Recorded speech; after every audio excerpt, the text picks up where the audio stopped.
we should run a competition. Who's the tastiest cartoon ever? Well, actually, I threw up someone did Cheetara. I threw up Jessica Rabbit. I've had some people contribute here on the email. We've got someone here, Dom, has emailed us. He's told us that for him, Daphne from Scooby-Doo. Yeah, popular choice. And obviously this is one I've never quite understood. Wilma from the Flintstones. I've actually always felt that Wilma, I don't know, I just thought she was a bit... No, not Wilma. Homely. Betty, surely. Yeah, Betty. Well, this is what I'm saying. Wilma, I mean, yeah, Betty, surely, but Wilma? No, I mean, she's quite homely.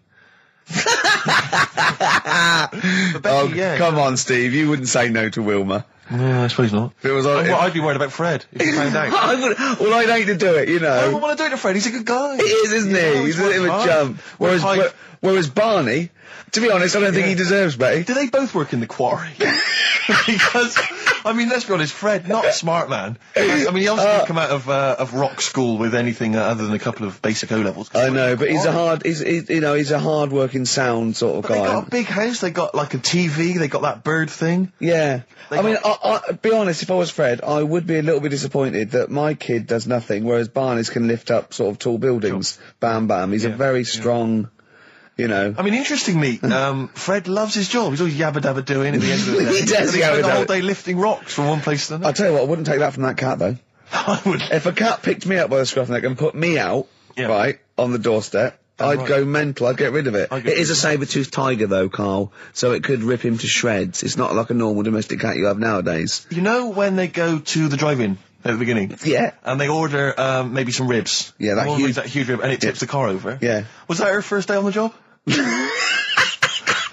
Because I've never been ordered before. Yeah, she'd have realised. Yeah, we're out of pig. We've got Brontosaurus rib. Exactly. He goes, well, that knock the car over. No, it won't. I don't know. Rick, can I tell you now? That was an accident waiting to happen. It was really, wasn't it? Yeah. And it did. Oh, dear. Mind you, I went to Texas once, and I had some ribs, and it was like the Flintstones. It was huge. And not only did it look too much like an animal that I couldn't actually eat it, I don't know who could eat it. I mean, seriously, it was 2 foot long. Yeah. And all the it was like half a rib cage.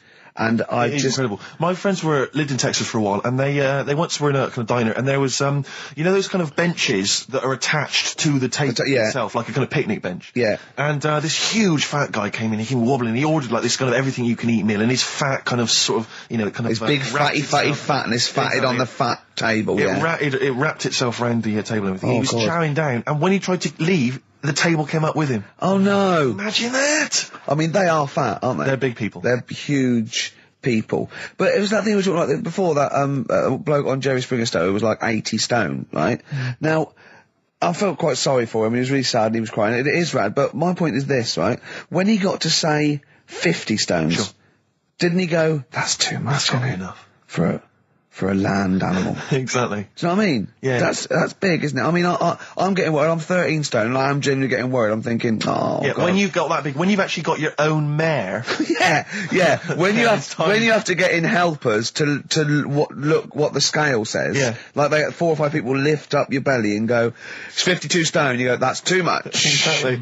I'm going to only have 9 breakfasts when you begin to appear on the Ordnance Survey map. yeah, exactly, yeah. When you've got your own symbol. It's like, we can see 2 things from space now, Fatty and Steve Merchant. We'll be landing at about... Well, no, I'm just saying at all, you're not fat, are you? You're freakish and big. Just another quick thought. Someone's mentioned Daphne from Scooby-Doo, but I've always had a soft spot for Velma. Velma? Because Velma's the glasses. I mean, I'd have She's clever. Can I tell you what would have happened if I was in that environment? I was maybe on the... Your glasses would have got tangled up. I'd have always had I'd always been making a play for Daphne, right? And Velma would have fancied me, but I'd have always ignored it because I was playing for Daphne. And then when I finally realised it was never going to happen with Daphne, I'd have blown it with Velma. Maybe not, though. Maybe not. Sometimes those, you know, they might, you know, appreciate honesty and go, listen, I've been hitting on the good-looking one. Yeah. Oi, Four Eyes. Yeah. Do you fancy it, Chubbs? Exactly. Something like that. Let's be honest, is what you're saying. Well, yeah. I'm wondering, I don't mean to be libelous, but Velma, she was quite short, the glasses, the short hair. Lesbian. Hung around with the dog and lesbian. The bloke. I'm beginning to wonder if she was... Yeah, maybe. I was like, see... Unfortunately, I said lesbian there, and you still carried on with your assessment of what it is to be a lesbian. It's bad enough doing the cliches of having short hair, but you said the dog. Yeah, well, she hangs around with a dog. So do lesbians do that? Well, have you seen some lesbians? They're right dogs. Good night. Have you seen what I've done there? You know what I've done there, Rick? Comedy award winning. Oh, God. the first cut is the deepest. Let's hear it, Rick. On this album as well is The Killing of George. Georgie Part 1 and 2, remember? About the gay bloke. Georgie Boy was gay, I guess. His favourite song. Carl's favourite song, right? Yeah. And I was going, oh yeah, I remember that, yeah. I said about, and I said, did not intend to take his life. He just pushed it when he gets mugged and killed. Do you know what he said? I was sitting outside, I was singing, he went, well, as I said, they go out too late. They go out too late? He meant gay people go out too late. He went, no, they do. I went, what do you mean? He said, well, they're always out, they go out when people are coming home. He said, if he'd have been in bed by 10, he'd still be alive today. That's a sobering lesson. And he went, Carl. there's one that works here and he's shattered every Monday. Oh, if you're gay and you're listening, just be in bed earlier. Go out when sensible people go out. Yeah. You're right, we're not on the continent, Carl, If you're gay and you're not in bed by 10, go home. Yeah. I don't get it. Now, right, okay, it's the film review. Carl, you just tell it from the heart. Tell us what you thought about the film, what you thought the... Can I just ask, is this the first time you'd seen Gladiator? You'd never seen it before? No. Okay. And what were your thoughts? Okay. The film review. Gladiator. It's alright. Nothing great. It's like an old, sort of an old version of Rocky done in the olden days, really. Right. A bloke fighting other people. Sure. How sort of well known is the story? Do you reckon people know the basics? Well, just very quickly, just do the plot. Quickly. There's a guy called Max. Maximus, yeah. Yeah. There's Caesar, and there's Caesar's kid, and Max goes to war, sort of wins it, comes back. Caesar says, you're good at what you do. I wish my son was as good as you. So I want you to be in charge when I die. His kid finds out, a bit annoyed about it, kills his dad, because he don't want anyone to hear that he said that he wants him to be in charge. Yeah. So his kid gets in charge and thinks, I'll show you. You're not going to be king, I am. You're going to be a slave or something. And then, next thing you see is... Sorry, can I just stop there? My only thought is the film's 3 hours long, so maybe we shouldn't go through the whole plot. We've done the first 10 minutes, but go on. So, yeah, he's a slave and then... Yeah, but then, that was an interesting bit that I thought, right? I mean, I was watching this with a girlfriend, she was already annoyed because she wanted to watch Friends on E4. Okay. Yeah. It was a good episode as well this week. Was it? Yeah. Don't tell her that. Okay. Right, so she was annoyed and she said, come on then, put it on. And I got it wrong straight away because it says on the back 149, so I thought that was an hour and 49 minutes. It turned out it was 149. No, I thought it was 1 hour 49. Yeah. But it was 149 minutes. Sure. So it overran anyway. By 40 minutes. Yeah. So anyway, the interesting bit was where he was going across the desert on a horse. And I think to show you how long he'd been going across the desert on his horse, he's showing you a shot of the horse's knees and they were bleeding. And I just wondered whether that's what horses do if they run for a long time. Do you know? I don't. Good. Right, so anyway, so he goes on, he keeps going on like this. He's a slave, and then he has a fight at the end with the Caesar's kid, and he kills him. And that's how it ended. Okay, good. What did you think of it? Just generally, what bits... What do you think was wrong with it? Right, well, I've read up on it, and there's already a fact that is wrong. Right. Caesar's kid, he didn't actually kill his dad. His dad died of a natural death. Right, in real life, you mean? Yeah. Okay. And, what's Caesar's kid's name? Comedian or something? I think it's comedian, yeah. Yeah. That's where the name comes from. A funny person is called a comedian. He didn't actually get killed in real life by Max. No. He died by his sister poisoning him, and he didn't die. No. Are you saying that this is not a historical document? It's wrong. All over the place. Yeah. Well, next week I'm giving you Braveheart, and that is actually true. That is factually accurate. I can't handle it. It is. It was a little Australian fella that helped him out. Just for people who watched it, you know that the guy, Caesar's kid, yeah, he died. His sister tried to poison him. That didn't work. Apparently, he was a gay fella, and his boyfriend, who was a wrestler, strangled him. Where did you get this information? On the internet. I thought I'd look it up to see how much of it I actually got right. Yes. and that's what I read. Okay, so out of 10? 5. Really? Yeah. Okay. It's no good. I wouldn't get it out. And it's annoying the way it says, like, you know, this film's got to be seen at the cinema, because I saw it at home and I don't think I missed out on anything. Very good point. I think that's probably the point they're making, but yours is valid too. We'll play a record, and after that I'm going to ask you about Rasputin, the Mad Monk. Go on then. When things like that happen, right, you know, you've been told not to mention it. Yeah. And you're like a little kid. Yeah. And once things are in your head, Yeah. it's difficult not to mention it. I mean, when I was a kid, Yeah. Go on. right, me mum's sister Hazel Right. was seeing another bloke. It's weird because she's a lesbian now. That's really weird. That must have been an interesting Christmas. But anyway, she was seeing this bloke, and he looked like Ken Dodd, apparently. He looked like Ken Dodd. Looked like Ken Dodd. So people said, don't mention it because it gets on his nerves when you like meet him and you go, oh god, you look like Ken Dodd. So I said, all right, his name's Will or whatever. And I was introduced to him. First thing I said, nice to meet you, Ken. Did you do it as a joke, or did you? No, because you know when you know that it's like, I'm not allowed to say that. I can't Yeah. say that. I mustn't say that. Can't. And then I saw him. I thought, Jesus, does look like him. It just came out. Was it Doddy who turned her into a lesbo, do you think? Well, he wasn't a good-looking bloke, so possibly. She started going out with Esther Ranson though, which is weird, out of the frying pan. What was the story with the fire. lesbianism then? How did she announce that to everyone? What age was she when she realised? Well, I mean, we're not a close family, do you know what I mean? We're not No. a sort of family who keeps in touch with everyone. And I think my mum called her up one Christmas and sort of said, you know, how's the Diddy Will? men? How's Will? Yeah, how's Nutty Ash? And she said, oh, no, I'm not, I don't do that anymore. I'm knocking about with Sandra or whatever. Right. And it was like, oh, right. Not big butch Sandra with the big earrings and the skinhead. He used to live down the road from you. I don't know. He used to I get haven't met her. Doc Martens wholesale. That's Sandra. All right. Well, I'm going to be kicking some ass today because I look forward to it. I'm going to be shamelessly self-indulgent. And we've only got 2 shows to go. So I'm playing some of the most beauteous tunes in the world. And I was just telling Carl, lined up a Simon & Garfunkel track, Only Living Boy in New York. He went, why is he the only living boy in New York? I went, what? He went, what does that mean then? I went, I don't know. He went, well, what's it about? I said, I don't care. I said, it's a lovely song. He went, no, but what's it? I said, I don't go into that. I said, he went, I like a story. I said, like what? I said, killing of Georgie, no trickery. Killing of Georgie. I think we should play that at the last. It's good. I heard it the other day on Radio 2. It was cracking. It sounds like, well. It's really good. Tell them what it's about again.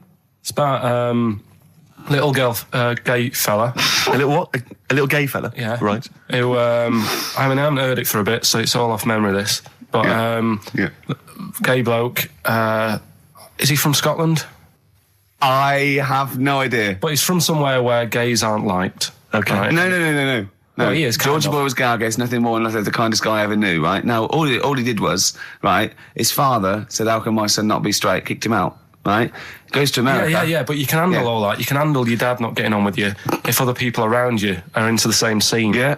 But he was like, he was left on his own, he didn't know what to do. Yeah. He was getting stressed out. Yeah. So he goes... And this was before, I mean, this is, when did this record come out? Must have been 77?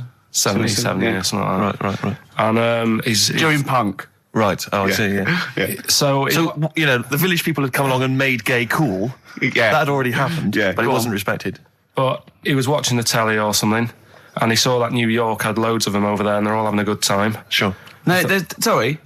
At no point in the song does Rod Stewart say little gay Georgie was watching telly and saw loads of gays in New York. At no point in that song. No, but this is what I like about that song. You sort of picture what's going on. You make it up.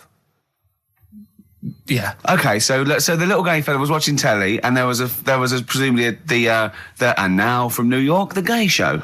Yeah. Or whatever, because it was a big scene over there, wasn't he, in the 70s? Yeah. Okay. Right. Go on. So he goes over there, and he's having a great time and that. He's meeting... Went to New York town, very quickly settled down, soon became the toast of the Great White Way. Yeah, they loved him. All the old queens blew a fuse. Yeah. Yeah. And then, I don't know, he was out late one night, Yeah. and he's walking home, Yeah. and gets attacked, gets killed, Yeah. and he's lying in the They gut. didn't intend to take his life. They just pushed their luck a little too far that night. Yeah. You see? So... Yeah. But what's good there? Is it good that he had a bit of a good life and was able to be himself? Yeah. Or should he have stayed in Scotland? He didn't come from Scotland. Again, I really... Right, I think, is there any way we can get this song before the end of the show and play it? Because I've heard it recently. A lot of people listening will have never heard this song. They wouldn't have any idea what we're talking Can about. I say what you said when we were talking about that song once before? Is it bad? It might be. Because we were talking about, Georgie Boy, and he, got it. I don't know. What? It's when you said... Well, no, it's a fact. I don't think if... Right, he said, so it's fucking Georgie, he gets out, so dies, right? He goes, well, they do go out late. I know... Gay people I go know out a few late. gay people, and they start to party late on. That's why in Soho, right...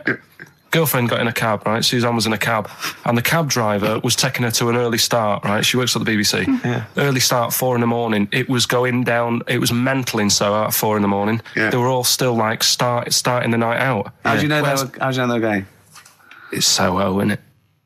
Fair enough. Okay. Play a track. I'd love to be able to try and dig this out. Yeah, we will. This is Simon and Garfunkel, The Only Living Boy in New York. It's lovely.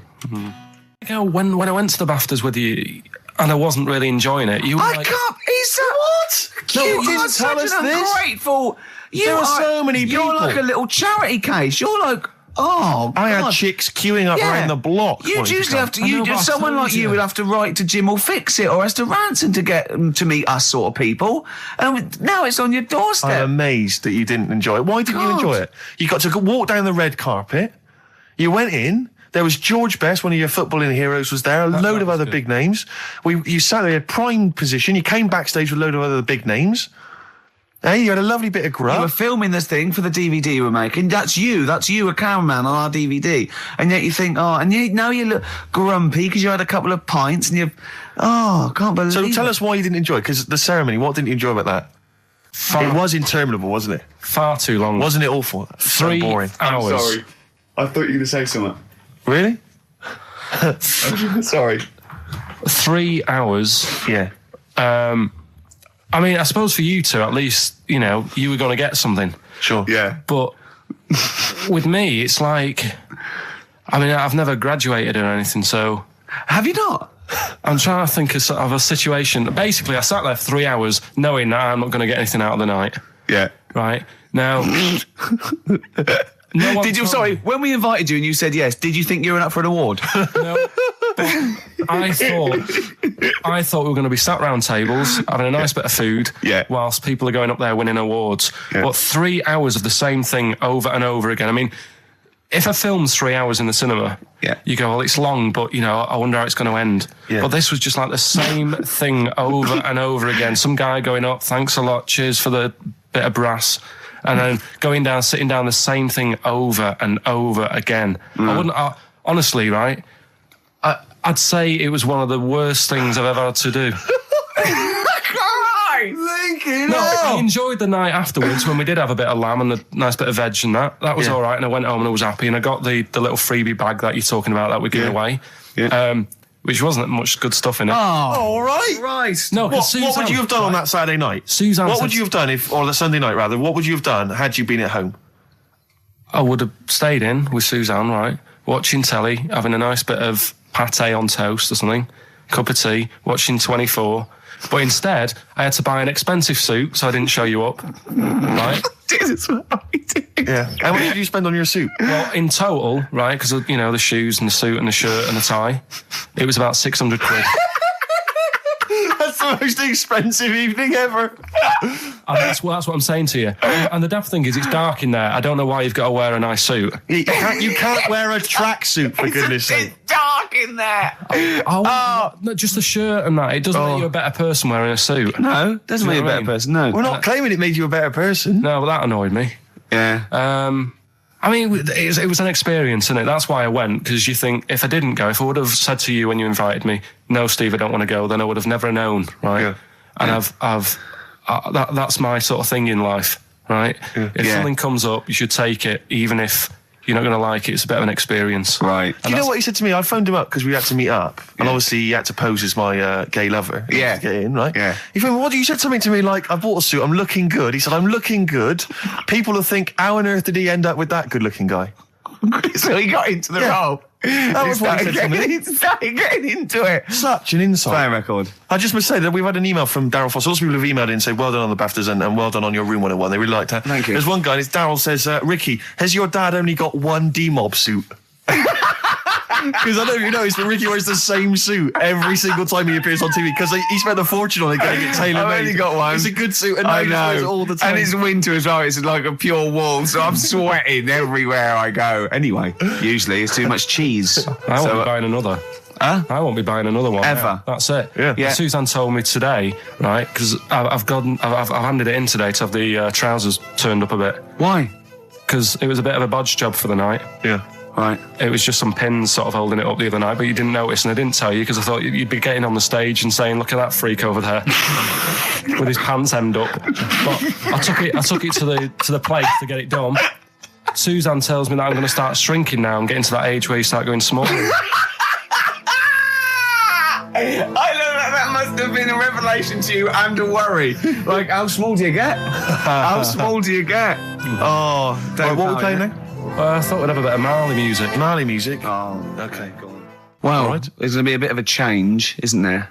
Yes, that's absolutely right, Rick. Normally we would end the decided show, obviously, with just- a song for the ladies. But because it's sort of Carl's penultimate show, and we're going to play one of his favourite tracks, what are you going to... Yeah, I just thought we could play this. It is obviously the Killing of Georgie By Rod Stewart. by Rod Stewart, and this is a song for the gays. See, his father took it as a sort of personal slight, but you can't help it, It's not you his know. fault. And as he said, you know, it's just gay. It doesn't make him a nasty person. Not at all. Are you enjoying this, Carl? Yeah, but I'm not gay. No evidence of him being Scottish. No, but When he says they blew a fuse, if they're not electricians, they mean it's sort of And it's not a euphemism either. oh, I'm worried. I'm a bit edgy. He's out late. I know. And he's taken a shortcut, which is mental. Not in New York City. Yeah. He doesn't know the area. He's from Scotland. But it was them that were screaming. I'm suddenly worried. This isn't a true story, is it? Who knows? If it is, we don't know that. Just what I'd say that we're not. Oh, that'd be terrible. see, how come you think this might be a true story? I just got suddenly worried then. No, but how can this be a true story? But the bloke jumping out of a window and hearing his phone ringing. No, because Rod Stewart, I just suddenly thought, what if he's written a song about this and this bloke did actually exist and was killed? Then I started panicking. Yeah. I don't think it is it? I'm almost certain it's not. Okay. Is that it then? Is that it? Then we got to pack up and go home. Yeah? Well, I think we've enjoyed ourselves. I've loved it. I've loved every minute of it. Karl.Pilkington at xfm.co.uk for your suggestions as to what you're willing to swap for the signed bag. See you next week. Bye. Carl, what was that? That was your little song with a story, That's wasn't another little feature that we do every Saturday. Little So song. make sure you tune in. It's a song that's got a good story in it. There's a lot of music about these What's days. that story about then? What's that story You about? don't know what they're going on about. Whereas that classic from the Kinks called Lola. Yeah, what's it about? I'd listened to it for the first time properly this morning. Yeah. And what I've worked out from it is a fella who goes out for a normal Saturday night out. He's in Soho. Yeah. He's having a Coca-Cola or whatever. And Cherry-Cola, he yes. sees this woman. He thinks, oh, she's all right. Won't mind a bit of that. So he wanders over, and he sort of gets talking to her. He looks at her. She's got a great figure, nice face, and all that. Lovely knob. And she speaks, and he goes, "Oh God." Got a bit of a bloke voice. Yeah. Got a bit of a voice like a bloke. But he thought, that's their only down point. Sure. So he dances around with her, and I think he sits on his knee, I think he said. Yeah. Anyway, it turns out it's a fella. Yeah. Right. So, A sobering lesson. Yeah. What do you take from that? look away sort of, if you think you might be talking to a bloke in bloke, drag. just look at his sort of Adam's apple. And he'll probably have a hairier arse than a woman. Yeah, I think you've gone too far then, though. I think you're already getting too close. It's a bit late to pull out. No, pun intended, definitely. There was a pun intended. Oh, was it? Alright, was it? Yes. Alright, okay, we don't be disgusting then. Right, okay, right, the results of, We ain't got a winner for the first time. Yes, we have, we've got done this loads. feature for... We've got loads of winners. No, we haven't. We've done this feature for 3 weeks. This is the first time I've managed to sort of... What? Well, let's go through them then. What have they got wrong? The first one. The first one. What was the clue? There's loads- first what's the Well, hang on. difference? Let's do them in reverse order for a second. So what's the last one? The last one, the clue was that bloke does sport on the telly and he's got a little kid. What's that? That's Destiny's Child. Des, who does ITV Sport, that's has got a terrible, tiny man. child, right? No, That's terrible. that's fine. They got Okay, that. Destiny's Child. What's the one? Des What's the middle one? Right, the middle one, right? Child. The second one was he doesn't like women. Yeah, he's got a couple of kids. That's a bit weird. Yeah. Right. That was PD. That was Puff Daddy. That is offensive. Go on. But it's not Puff Daddy. It's Puff Daddy. And he's not even called that anymore. He's called P Diddy. Well, Okay, fair enough. but they got that one. yeah. And if I'm being tight, these lot are as well. Yeah. Yeah. Tight means something in Manchester. Go on. Right. And the first one that they're having problems with, I don't think them birds should be allowed in this I've area. got it. Boyzone. It's not Boyzone. What's the clue again? I don't think them birds should be allowed in this area. That is perfect. A boy zone. No birds. No women. No women, yeah, birds, right? A boy zone. Sorry, Carl. If that isn't the answer, their clue is better than yours. That is brilliant. What was yours? Boy zone. It works perfectly. What's your answer then? Bangles. I have no idea what that means. Like seagulls. So you don't want them in this area, so you're banning them. Bangles.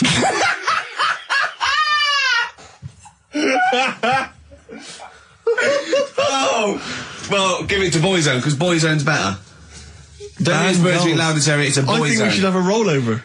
Carl beat them. Carl beat them. You have to use his logic, But surely. theirs works. You can't do what am I thinking? No, that's not what I'm thinking. It perfectly. It works perfectly. I think you've got to give it to the ones that got the boy zone.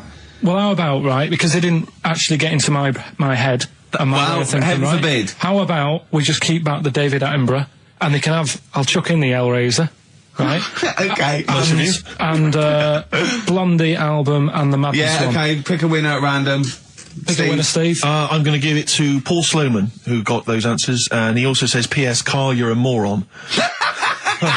So, I'm giving that to Paul, and good luck to him. Right, well, He's got a crazy night tonight. If we can rush these over to him, he's got a cracking Saturday night. well, if I'm a moron, I might get your address wrong when I send them to you. Oh, Coming right back at you, Paul. Yes. Right, John, play your song. Is this what we Oh, almost Carl's done? annoyed because Wow, they didn't he's get wild. banned goals. A song for the ladies. I think we seem to have missed this a lot of weeks, but there's Sure. just, I've been wanting to play this It's for not like ages. us to forget things and that. This is a band, Frente, who kind of came and went and no one yeah. was particularly interested, but they did do this lovely acoustic version of the New Order tune, Bizarre Love Triangle, Oh, and right. this just shows you how incredible the melodies and the words and everything are. Brilliant, I'm a fan. New Order, just play this. Good night. Song for the Bye-bye. ladies. Is this Bye. in the week? Do you reckon Richard Anderson will be back next week? Yeah, Richard Anderson will not miss this show. Kids, they know too much now. Yeah. You Compared to you, yeah. Despair. I know, right? Yeah. Listen to this one, right? Go on. My dad had me niece in the car, right, running her to school one day, and she was in the back of the car with a mate, and they were chatting away about stuff like kids do. And they got onto the topic of one of the mates who they said, I mean, you've got to remember, my niece, this point was probably about 5 or 6, something like that, right? In the back of the car, talking about My Little Pony, whatever it is they play with. Subject changed. That Lisa in our class, she's a lesbian, isn't she? Right. That was that's what they were talking about. Yeah. Chatting away about it. Just openly talking about Yeah. lesbianism. And probably, this is the topic that they're talking about in the pub when they're having out drinking. Yeah. Yeah, but they might have thought a lesbian was a funny word or something. You don't necessarily know the ins and outs of it, do they? It's weird though, isn't it? Because when I was younger at school, you didn't you swore a little bit, but it wasn't like major swear words, and you sort of did a little bit of nicking, but nothing like they get up to now. I mean, My girlfriend, when she was about 7 or 8, she was walking to school with her mum, and she called her a C-U-N. Right? You are joking. No, she said, because she thought it was she said she thought it was a big furry animal. So she was being nice, and I remember, where'd you do that? Where'd you do that? Just heard it at school. So they might not know what it means. But because I'm thinking maybe, did you start the show with that particular kind of manner? Just because obviously a lot of new listeners, I imagine, thanks to the massive poster campaign, and you obviously want to impress them and charm them. There's a few examples today of irony coming back and biting you. Yeah. That seemed like a funny idea at the time, me posing that up. But Jonathan Ross phoned me up when they first went up and he just said, I've just seen a big poster of a predatory gay. Yeah, you do look a little bit. Hello, and what's your name? Would you like to sit down here? And then you're in the background. And also, I think the funny thing about having you as a partner, I mean, the only good thing is that you know, you look weird and tall, like too freakishly tall and lanky. But in that one, no, because your background and you're smiling, you don't look as weird as you do in real life, or as freakishly tall. So it sort of ruins it a little bit for me.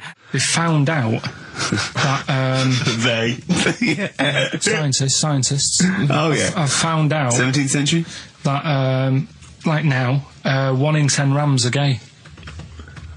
1 in 10 Rams are gay. Yeah. Yeah.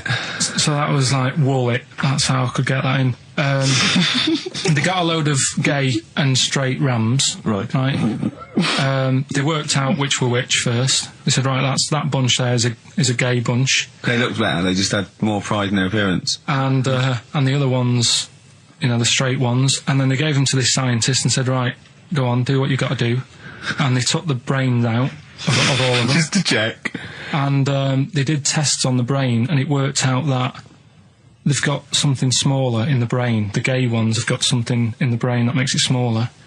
And they said, right, well, that's probably how it's going to work on males, on like males and females and like humans. So you took from this that gays have smaller brains than straight people? No, there's something in the brain.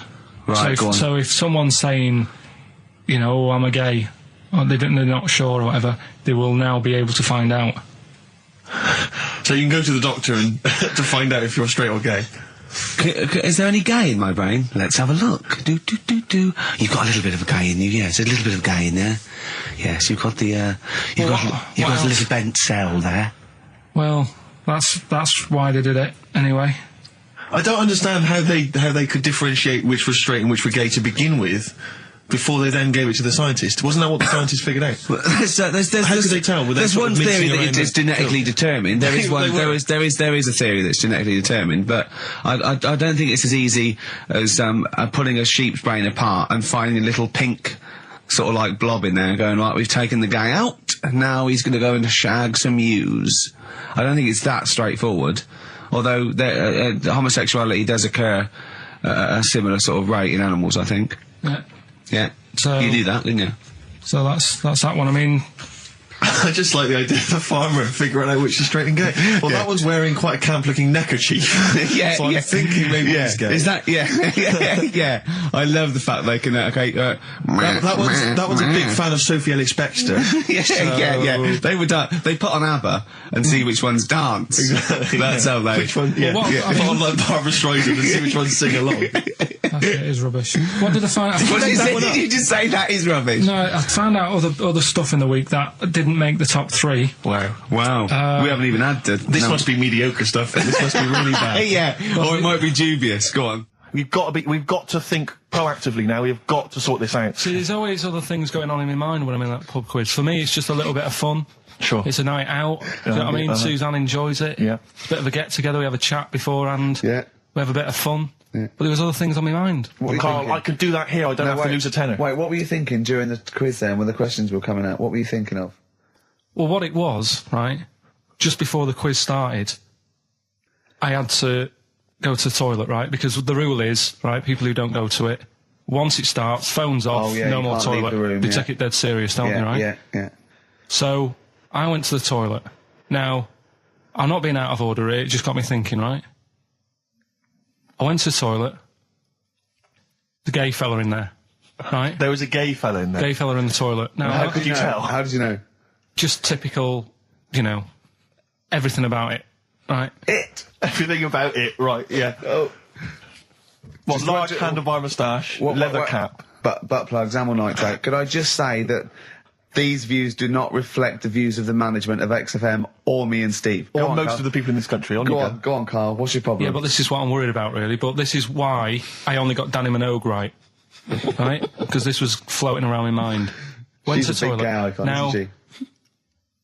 go into the toilet. They have like men's cubicle and they have women's cubicle. Yeah. Now, without sounding out of order, is it wrong for me to think gay men should have their own little cubicle? Call in. They should have their own... Well, not cubicle, you mean an actual toilet, I suppose. When I was at the urinal, Yeah. normally, there's a fella there and then you go, all right. And there's no pressure.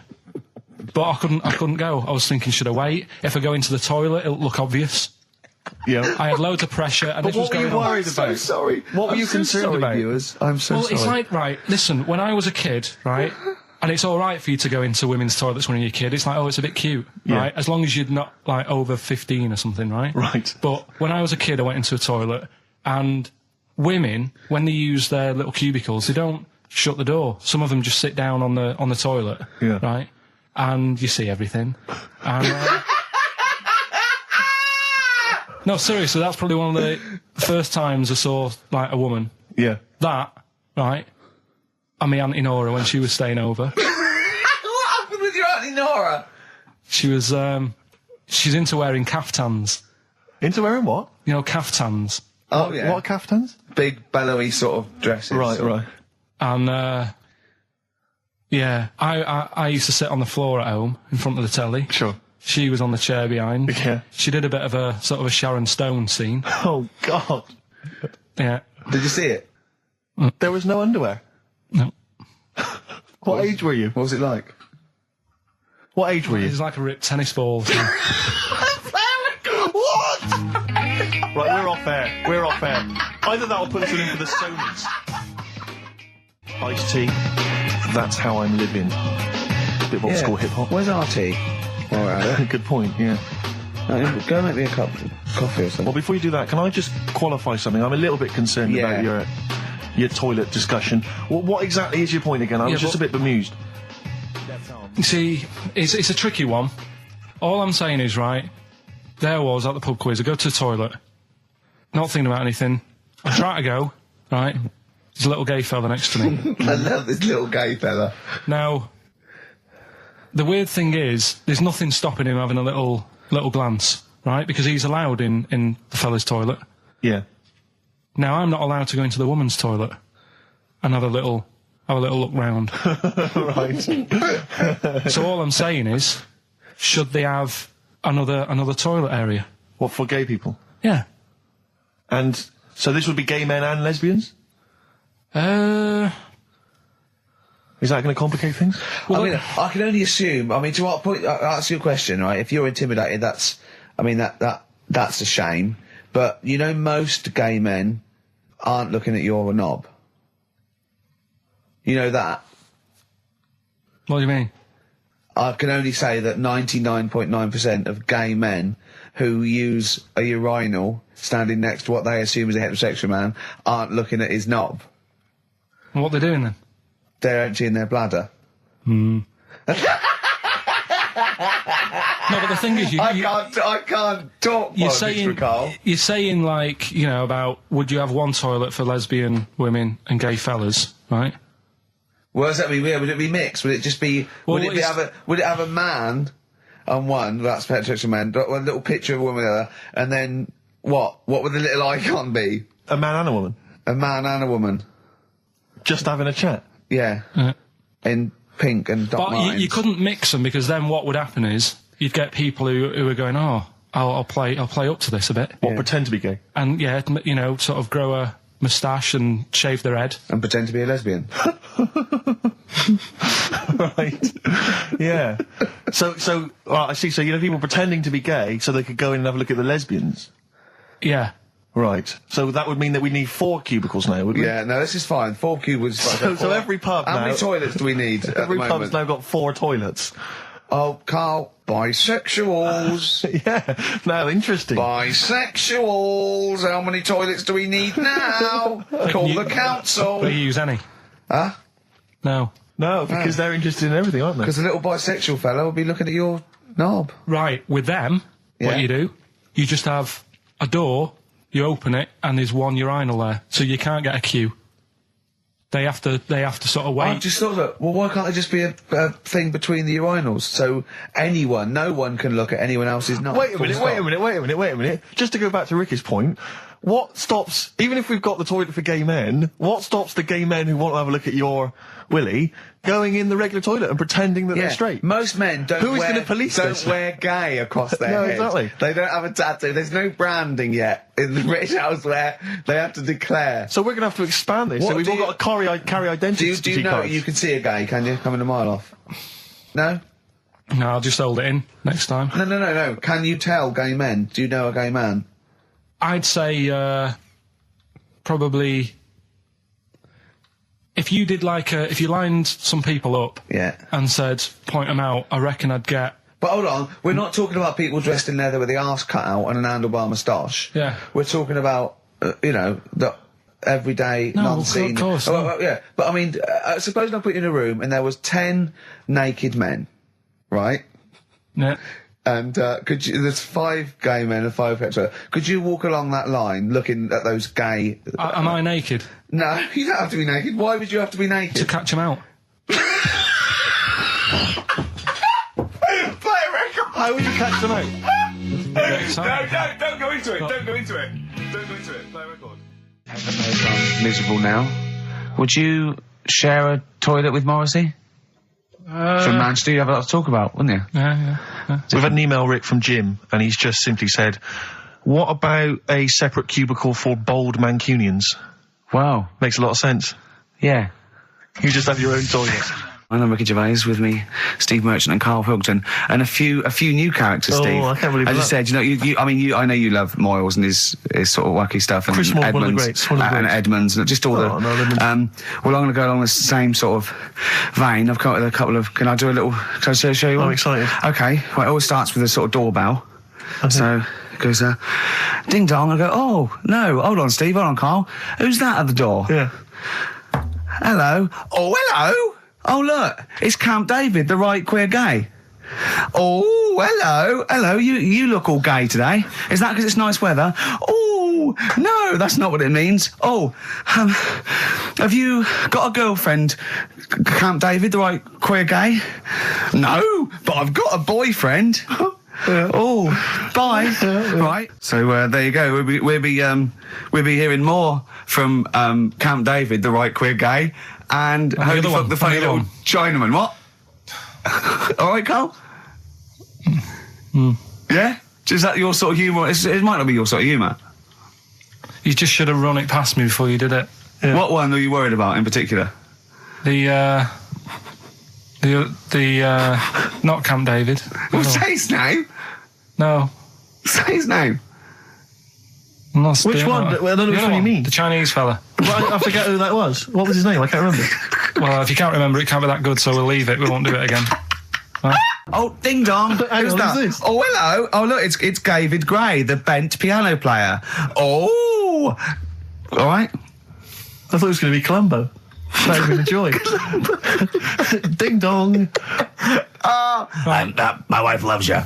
No. Hello. Oh, I don't believe it. Look who's turned up, Karl. The weird thing is, Steve, right, that is like what I imagine Ricky's house being like when people are ringing the bell. Because they're all so different. It's got a little... He's obsessed with all my friends being slightly different to each other. I've never understood it. He goes, there's no thread. There's no thread to them.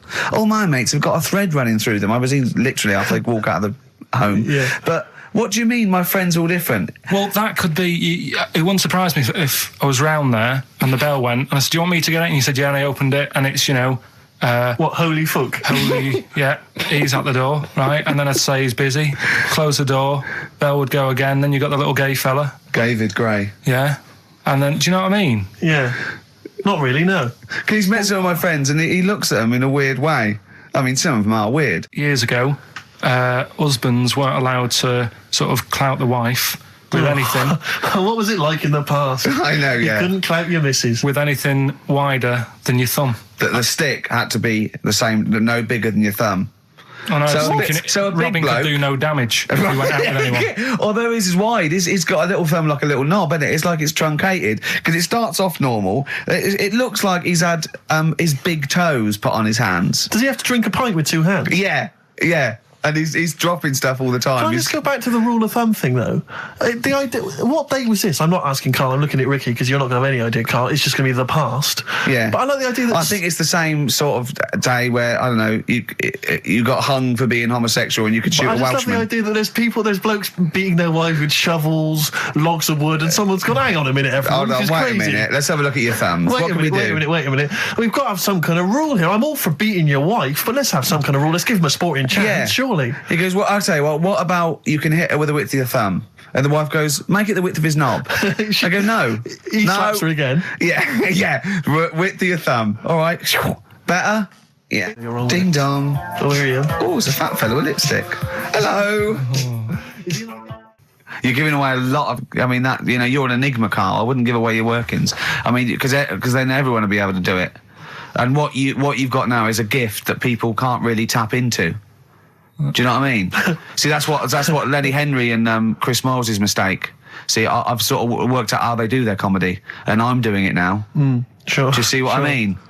Now that, I'm doing it. I think the only way that people would start to be able to replicate a lot of what Carl does is if maybe they had a severe blow to the head, or they were diving and they came up to the surface too quickly. Ding dong. Oh, I'd like a severe blow. Oh, get lost, David.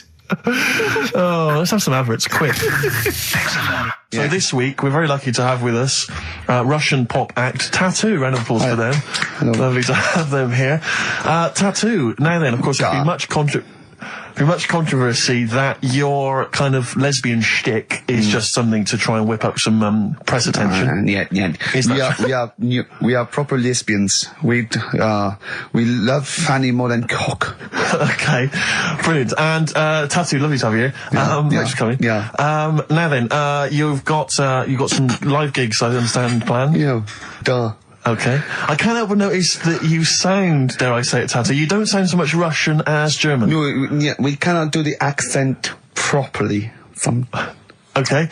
And, Tattoo, it's a joy to have you. Thanks for coming down. And finally, your lesbians would, for instance, either myself or Carl be able to convert you from the lesbian ways? We like the muff so much that the knob is no good for us. All right, well, thanks very much, Tattoo. Yeah, thanks, Tattoo. Thanks very much. Cheers. Next week, share. Brilliant. So if you've got any guests, special guests you love us to interview, then let us know. Ricky.Gervais at xfm.co.uk. And we'll try and get there. Oh, dear. Play a metal card. Rockbusters answers next. I was going to say, well, do you want to do that? No, let's do it next. After the record. Just going to say something. What were you going to say? About gays and that. What? In a bit. What were you going to say? Oh, we'll look forward to that. Martina Topley Bird. Need one on XFM 104.9. Right, there goes the girls from Tattoo. See you later. Well Thanks, done. girls. Cheers. Right, a couple of listeners Carl, what were you saying before we cut you off? Yeah, it's just like, you had the girls in and that, and it reminded me, I was talking to Steve in a week. Yeah. I think it's, when people were talking about going to Stringfellas and that, I was talking about seeing naked people. Yes, I asked him, I said, when he used to watch, say, he accidentally flipped onto BBC Two and some ballet was on, would his eye ever been drawn to maybe the gentleman's lower regions rather than the ladies? The gentleman's package? Yeah, would your eyes ever be accidentally drawn to that and you couldn't resist it? And you said yes. Yeah, because, right, I don't think I'm Oh, dear. Oh, go on, I mean, fair enough. No, right. I'm always looking at the beautiful ladies, but fair enough. Yeah. No, go on. But... Right. Have you ever looked at Wayne Sleep's testicles? I went out. Have you ever looked at Wayne Sleep's penis and testicles? I went out on a night out, right? And it was it got to some point in the night where 2 women and 2 fellas got on the stage. Right. Right. Started stripping off. Yes. Yeah. Just what, members of the audience?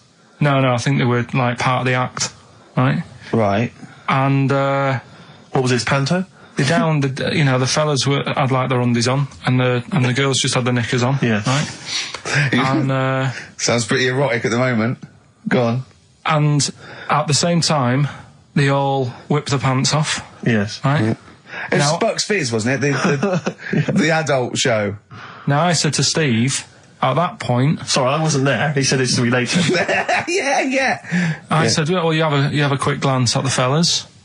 And then the annoying thing was, I thought, right, now I'll have a look at the women, and it was too late. They put the knickers on. How long were you looking at the fellas? Not that long, but But why were you looking at them first? That's human nature, isn't it? Why?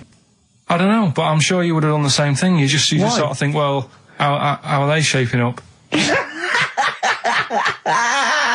So they weren't it's a shaping up at comparative all. test.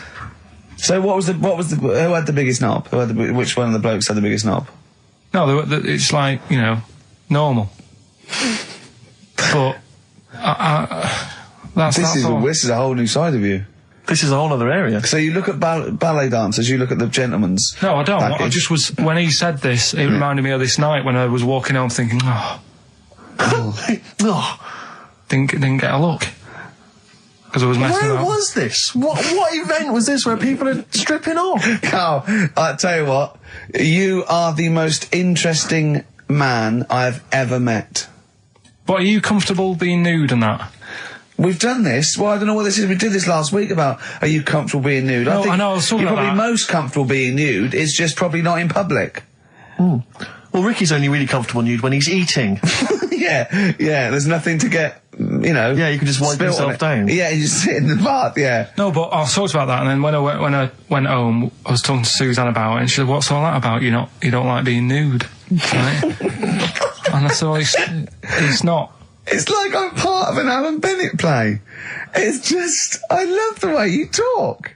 Remember once, right? I don't know if I should talk about this really, but Well, that means you should, so go on. Go on. oh yeah, right. We went to Tenerife, right, one year, and I was still living in I'm Manchester. scared now. Yeah, I don't know I what's said that. I'm coming. actually No, scared. I'm thinking about Suzanne, but she's Well, working. I don't want to know anything about Suzanne, Come to on, be no, honest. but If come it's on, gonna be- It Go on. involves me more. Let's hear the story. Go But on. I'm just explaining to you that I don't like being nude. Yeah. Go on. So you're in Tenerife. In Tenerife, right? Didn't have much money. Stayed in this apartment that wasn't that nice, right? Had cockroaches in it and stuff, right? Didn't have much money to go out at night. So we're in this sort of death trap of an apartment, right? Anyway, so when I was younger, right, had a bit more energy. So He's 30. 80, I know. so start having it away a bit. It's a joy. Beautiful. It's so, good, yeah. I've been here to a while. I love it. Go on. Right, so, doing what I do, right? Yeah. Someone starts banging on the door. So Suzanne Everyone's says, at it.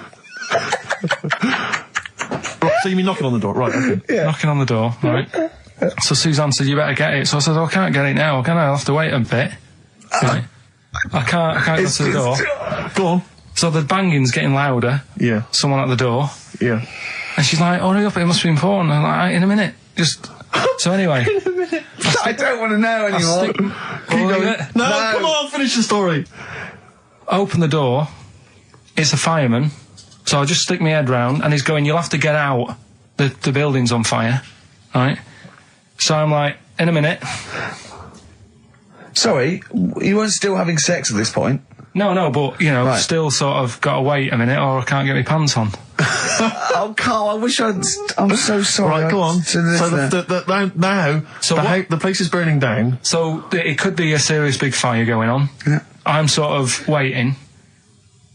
You can hear people sort of screaming and that, panicking. Is that because the door's open and you're nude? The fireman's saying, will you get out, I'm saying, in a minute.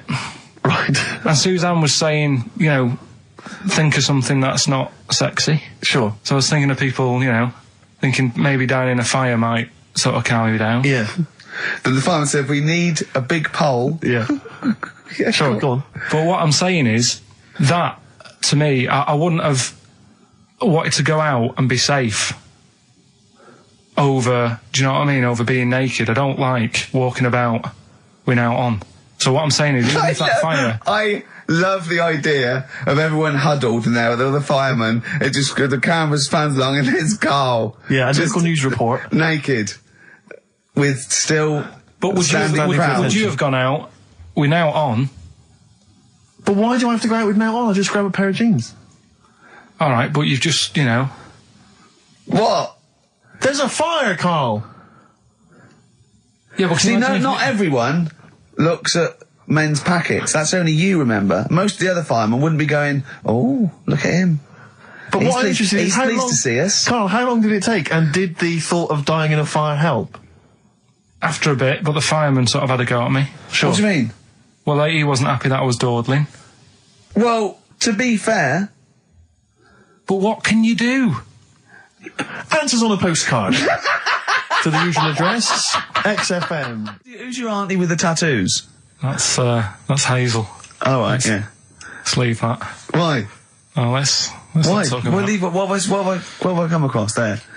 What's up with Auntie Hazel? What's up with Auntie Hazel? There's nothing wrong with it. It's just What? just a lesbian, which is nothing wrong with that. Well, no, but you've made it sound like there is now by not wanting to say it. My auntie's a I lesbian. know what you're saying now. I know what you're getting at. Just because I call her Uncle Hazel. Play a record. He's from Manchester. Please forgive him. I had earrings ages ago, but... Did you? Yeah. Oh, But yeah, you're a man who when I was about notoriously 18. hates pain, and he's scared of It hurt. everything. It hurt. I was about 18 and I took 2 in 1 and they did it right and he just went and I went alright, I went yeah. I just went, oh god. Did you have them in both earrings? It's just, it was like a staple gun. I just went, yeah, and it didn't really hurt. I thought, well, I'm not doing that again. It hurts too much, and it just throbbed. Were you still living with your parents at the time? No, I mean, what do people... I'd moved, your kind of oiky Reading family, what would they have made of... Oh, well, they know I had them afterwards, yeah. And But did they take the mick? Oh, God, of course they did, yeah. Yeah. Rick, you ain't going to eat like that. Oh, you'll get followed. Oh, look at you. Look at that. Yeah. That's disgusting. And when I was new romantic, Mum said, bloody hell, I thought I only had one girl. Which is the earring? Because isn't it like one ear is for gay people and one is for straight people? Is that just a myth? Or I don't know. It might was be something to do with which ear you had it in. Yeah, there probably was sort of like signs for that. Yeah, it's like when you're growing up, I had loads like a white polo neck, right, and a ring on your little finger. That means you're gay. Yeah. Yeah, like you can see him coming. He's just consulting your little chart. Exactly. Hold on. White polo neck. Yeah. Those are the earrings in the left ear. I got it. I don't know where I am. Wasn't there that thing that the famous cover of Born Bruce to Run? Springsteen? Yeah. Where you didn't know the handkerchief, yeah. It was the handkerchief in the right hand pocket. Dominant and was, yeah, I don't know. But, where is this information? I wouldn't have known that. I might have gone around, with, if it was hot weather, something to mop my brow, I wouldn't have known that. What, can't the gay people kind of notify us? Can't we have some kind of website or something we can check Do you still out? go to that pub with all those sort of like butch blokes? Lovely guys. With the moustaches and, Yeah, the caps, great guys. A lot of them are firemen, a lot of them are like traffic cops. Great people. You know what I mean? Fascinating You know people. you're safe in there. Yeah, and also there's no women to... No, it's like you're just having a great time with the lads. And there's nothing... It's just brilliant. playing pool stripped to your waist. Yeah, I know, yeah. I can talk. Oh, my back's still hurt. So, now coming up the Verve, after that, an amusing link about gay handkerchiefs. Oh, really? Looking forward to this. 104.9 XFM. You alright? This is Karl, producer of Ricky Gervais and Steve Merchant.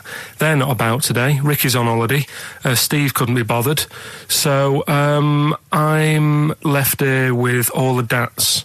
That's a digital audio tape of all the shows they've done since they've been here over the last, I don't know, year and a half or something. So we'll play you some of the best bits. Alright, so here's the first bit. I've said in the past to you, Rick, that my grandparents, so I love them dearly, but it's like for the last 30 years they've been waiting to die. I know, It's like they just sort of, it's like, the novelty wore off of like... Life in the 50s. Yeah, they got kind of bored of it. Like, in the 40s it was brilliant. All sat around the old Joanna as the bombs fell, singing. They loved that. The 50s, that was great as well, because that was the post-war years. It was, it was a bit tight in the pocket, but it was all right. Everyone pulled together. Then the 60s came along, all the crazy music, the funny hair. Let's stay in bed. Exactly. They basically stayed in bed. And it was one Christmas when my grandmother said to my dad, what do you like for Christmas? What do you fancy for Christmas? And this must have been, I don't know, 20 years ago. She said, what do you fancy for Christmas, Ron? And he went, well, I could do with a nice big kind of warm winter overcoat. She said, don't worry about that. Don't worry about that, because your father will be dead soon. It's right, you can have his. Meaning my granddad. Well, to be honest with you, my father's still waiting. which is good news. Good news for my grandfather. Less good news for my dad. Freezing. He's freezing. He finds out, how is he today? He's fine. Oh, okay. Oh, I'm freezing. It is it's such a weird mindset, that. I think that, to me, is what sums up people from that older generation, the 40s and 50s. And it seems to me that you've got that kind of mindset. It's like you were born in the 30s. And whenever you talk of your childhood, it's like you had like a baked potato to take to school. And a hoop and a stick as a Christmas gift. The other thing is, I think that that sort of generation, it seems that the man is dependent on the woman. There's a total dependence. Oh, absolutely, If she dies, he's done. Yes. He's done for. He'd just pine away. If he dies, she's got 30 years of pottering. Absolutely, yeah. Do you know what I mean? Yeah, and going to, like, you know, the youth club and the church. I know what you mean, yeah. It's sort of like that. It's sad. Of course, it's sad for them, but it's not the end of their life. No, sure. And it sort of is the other way around. I don't know why that is. Yeah. It's terrible. That's a little melancholy thought for I know, Christmas I've really time. you brought it down, you've brought it down, I've brought it. This isn't a nice show at all, this is terrible. Well, we're going to have people just it killing themselves. What? Right, you ready then? So, just in case you haven't heard it before, I'll give you some initials of a band or an artist. We're not doing Rockbusters now, are we? Yeah, I thought, well, we've just... Oh, we keep that going, then we got... Well, I love educating Ricky, that's my favourite thing now. Well, what do you want to do, Steve? I mean, let's do the clues. It's just like it's sort of bigged up the prizes. And so this is only by email. Give the email address out now for people to write it down now, Carl. Right, it's ricky.gervais@xfm.co.uk. ricky.gervais@xfm.co.uk. Only entries on email. Yeah. You're going to get 3 clues. You've got to get them all right. And you win all the stuff. You win all those prizes you said. Okay, Carl, go on then. Right, and just a quick example. One of the first ones we did, it was like AK, and the clue was exploding pet, and it was atomic kitten, right? Yeah. So you understand how it works now. These are your clues. The first one, that army has got some nice trenches. That army has got some nice trenches. Excellent. Yeah. And the initials there are DW. Do you write some of the questions for 15 to 1? Go on. So that army has got some similar phrasing. Trenches. Okay. Okay. The second one. What were the initials there, Carl, on that person? DW. DW. Yeah. Right. The second one. The top of them curtains are all wrecked. All the materials all worn. He acts it out though. We've got to get him on telly. We have got to get him on telly because his little face and his gestures. That's the second one. The initials being HV. Okay. The top of those curtains are wrecked. All the materials all worn out. Right. HV. And the final one, here's the final clue. I was in Texas the other week, right? I tripped and landed on my knees in a puddle. What's the initials? WH for that one. So I was in Texas, I tripped up, landed on my knees in a puddle. So that's WH. Incredible. You've got it! Is it great? It's fantastic! It's desperate. Okay, time of drawing the record. Do you remember you're playing for these compilation albums? We got the Fatboy Slim DVD, Linda Green on VHS, and of course Executive Decision, starring Kurt Russell as well. Oh God! So, Steve, do you want to pick a winner? I've got a winner when you give us the answers. Okay, so the first clue was that army has got some nice trenches. Yeah. That was DW. Who's that? Dandy Warhols. That's brilliant. That's brilliant. All right. That's good, yeah. The second one, the top of them curtains are wrecked, all the material is worn. Yeah. HV, that's Holly Valance. Oh, he got a phone call for a woman saying I haven't heard it, and he was talking to her off air, and she went, what is it? So-and-so, them curtains. Went, right. He said, you know the thing around the top of the curtain is a palmet, not a valance, and he went, cut her off. Yeah, but my auntie's always making balances on everything. I'll tell you about that next week, right? I'm looking forward to that. Right. Is this the one that farted for 5 minutes? Yeah, the very same. Yeah. Right? So we'll talk about that. I was in Texas, I tripped up, I landed on my knees in a puddle, WH, wet knee Houston, right? Wet knee Houston. Yeah. So, you're a maniac. So, who's a winner? We've got Pete, Catherine and Laura in Newcastle upon Tyne. They're listening online, I assume, and they're on going to Sky get Digital. those great places. And remember, they got loads of stuff. They got the DVD here, they got Linda Green, they got Stone Roses, they got another compilation, and Executive Decision. Can't concentrate now. Oh, well, he's all stressed because the lady from MTV's here. She's going to film his little face. So the things he said in the week, he was so worried. He's got worried about the spot on his head. That won't come out. Just that, so you got your best side. It's on that side. That's all right. Oh, yeah. The camera's out. Look, he's getting nervous now. Okay, Carl. Ignore the camera. Okay, just ignore the camera. Okay. Now, me and Steve have done our research for you, and we've got two amazing things to tell you. What should I tell them first, about the baby or the... Well, they're crab? both equally fascinating, so you choose. I'll tell you the crab thing first, right? Steve actually saw this thing in The Guardian of the Week about our research thing, and then we looked it up, we looked into it on Friday, and it is incredible. Right, listen to this. There's a thing in a bay in New England, right, where it's like the biggest, they make silicon chips and stuff for computers, right? And because of the data protection thing, after they've done them, because they have to destroy the plates, right, well, the information's sort of put onto them, but there's still flakes of silicon. They sort of grind it down straight away, and some of the flakes got into the bay, okay, but some of the information is still on even the slight granules of silicon. Anyway, gets in the water, and silicon is rather like a carbon derivative. They reckon if there had been life on another planet that wasn't carbon-based, it'd be silicon-based, because that simple sugars and proteins, it's just COH and that, and it can work with silicon, right? Anyway, the crabs have been taken up, they're still in the water, and they looked out on the beach, and over years the crabs have started sort of putting themselves in formations, like geometric format, and they couldn't work out why they were doing this. And when they put them in the experiment, they sort of like chopped them up, and they found they'd taken on silicon, and it had sort of got into their brain, and they were downloading information. They picked up little things, because it's just chemical, like electrical impulses that got information off the silicon chip, and they were interfacing it. But this is the amazing thing. One bloke sort of thought of this, and he thought, well, if it's a simple computer with a brain, if it's just a simple sort of electrical thing, then maybe there's sort of, we could get it down. So what they did is they made a thing called a biointerface, and they put it into the crab's brain, just a really simple brain, so it's measured on Mangala, right? And it got impulses from it, and they were getting like computer readouts, just flashes of like symbols and geometric things right on this screen to read the crab's brain, and it was stuff like fragments of a. What made them do this in the first place? Because they saw the crabs behaving differently. They were behaving differently to each other. They were just like intelligent, and they were sort of solving problems and all this sort of stuff. Anyway, when they downloaded the thing, it was like they found one of the secretary's names where it had been on the silicon chip, where it was just like a flash of a computer screen.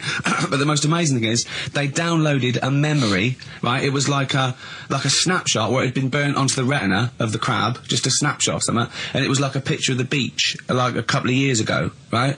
And they also did, incredible, it was like just a digital black and white sort of thing, so they could see what the crab had seen.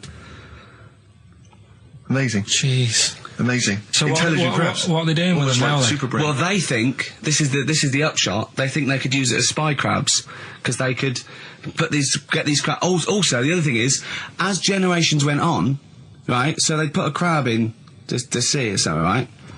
Lots of crabs in, and then as generations went on, a newborn crab, they downloaded the memory, and it had the memories of its great all together. It had every memory that any crab had been related to it beforehand, because it passed it on. It just passed it on. So not even ones that had been eating the silicon stuff. Yeah, no, these are just like ones that have had kids. Yeah, and they've got like, and they know so you'd know everything your everything right the way back. So would that work if we ate silicon? Well, I suppose possibly. So what are they going to? Well, they can use them for all sorts of things, though. I mean, that's what's incredible. I mean, I don't know how you train it particularly. I don't know, it'd be quite tricky to train, but I'm assuming if they can do it that way, then presumably they can give it like certain silicon information, which they can then plant in it, if you like, within its sort of food. Also, if you could get them onto enemy beaches, you'd have like 1,000 digital cameras just taking around. You could get Osama bin Laden or someone. They don't understand the information they've got. No, they don't know they're doing it. They just download them. So it's not like you could torture them and they won't be able to sort of give you the information, because they wouldn't know what information they had, because they're just. But the first crab they downloaded, they just kept seeing the same picture of a big crab feeding it, which they really. Yeah. Wow. That's what, like its mother crab or something. Yeah. Just memories of it as a child. But they're not in colour, presumably. No, Because it's all in they- black and white. they're all in black and white. It's just a digital camera because it's just they don't see in black and white, so it's just like a I don't know. I think it's burnt onto the retina or something. And the only one that they kept were the ones they saw a lot of the time. I mean, in a way, some of the educating Ricky I've got for you today is on the similar lines. Right. Oh, you've got to be impressed by that. You've got to be impressed by that's that. pretty good. I mean, I'm interested to see, what they do. What they do with what the crab developments are. But yeah, no, that's pretty good. Yeah. But I mean, amazing. Yeah. Amazing. Well, just digest that information, because that's not even the most impressive one we found. I think it is. I suppose it's pretty impressive, but the next one's maybe more shocking. Okay, right. But let's play a tune, and Ricky's got another extraordinary fact. 4.9, I'm Ricky Gervais, with me Stephen Merchant. It's the best of. You've been voting in all week, sending your emails, so here's the clips that you wanted. Wu-Tang Clan and Gravel Pit, we love that, don't we? I love it, yeah. Yeah, Classic brilliant. track. We're talking about embarrassing stories and stuff, and I don't know if I've told this on the radio before. Have I told you, Carl? I'm not sure. But this was when I was working at the BBC. This is not even long ago, and I'd moved to London, and I was fairly new in London. And I was working at the BBC, and I had this BBC hire car, and I've never told it. If there's anyone listening who works for the BBC, I don't know if I can still get in trouble for it. But this BBC hire car, and it was like I'd been ferrying kind of actors and people and production people around all day in this car. And I was driving back, it was quite late, it was about sort of 7 or 8, and I was driving back, and I pulled in to get some petrol. I had to fill up the car every day. And I went into this garage to fill up some petrol, and I was there. And two blokes came in a white van, right? They pulled into the forecourt, and I was filling up the car. And they went, "Hey, do you want to buy a couple of speakers?" And I said, "Yes, I do." Yeah. Because to tell you the reason, it was like I was so flattered that they thought I'd be the kind of bloke who would A, need some kind of classy speakers, and B, would like to buy them on the sly. Do you know what I mean? Yeah. I thought, they like the They've fact seen me. They've seen I look a bit of a hustler. Exactly. Yeah. I'm a street sort of guy. You can see by the way I use my walk. Exactly. Yeah. So I couldn't believe my luck. So they drove behind the garage, the little sort of garage bit at the back, and I went round there, sort of casually went round there, sort of locked the car, went round there. They went, open the back. You had 2 speakers in there. I said, "Are you sure these aren't knocked off, mate?" He went, No. We work for Dixon's. This is the story he spun me. We work for Dixon's, right?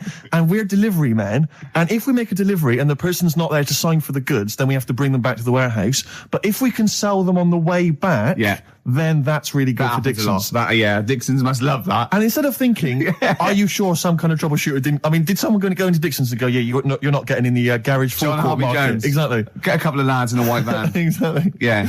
So anyway, so I sort of bought this story, and I was a little bit dubious, and I went, right, let me hear them then. And he wired them up to the car stereo, and boom, boom, boom, they're playing. So it was some groovy hip-hop. I was thinking, great, these guys know what I'm into. Yeah. And he's giving me the talk and stuff. And I said, I'm a bit worried these are knocked off. He went, no, listen, we got a bloke at Dixon's who can confirm this is fine, right? Phone him up, use my mobile, right? And quote this reference number, right? So I phone out, and I goes, I go, hi, some guys here in a garage forecourt trying to sell me some speakers. Just wanted to check. He went, it's fine. I went, should I just read the reference number or whatever? He went, if you want. And X14, and I went, yes, fine. Yeah.